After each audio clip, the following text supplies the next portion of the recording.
ડભોઈ તાલુકાના કરનીડ બ્રિજ ઉપરથી યુવાને કોઈ કારણસર મોતની છલાંગ લગાવી। તાલુકા તણખલા ગામનો રહેવાસી હોવાનું ચર્ચાયું હતું, જેનું નામ નરેશભાઈ રમેશભાઈ વસાવાએ બ્રિજ પરથી છલાંગ લગાવી મોતને વહાલું કર્યું। પોલીસ ઘટના સ્થળે પહોંચી તપાસ હાથ ધરી હતી।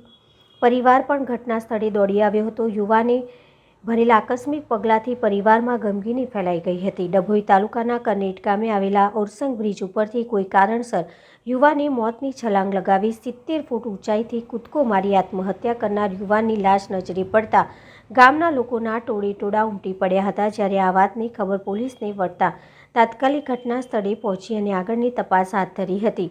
આ યુવાન સંખેડા તાલુકાના તણખલા ગામનો નરેશ રમેશભાઈ વસાવા હોવાનું બહાર આવ્યું હતું। આ અંગે તેના પરિવાર પણ પોલીસને જાણ કરતા તો તેના પરિવારને પણ પોલીસે જાણ કરતા તાત્કાલિક ઘટના સ્થળે દોડી આવ્યા હતા। કયા કારણસર મોતને વહાલું કર્યું છે તે અંગે પોલીસ તપાસ હાથ ધરી છે।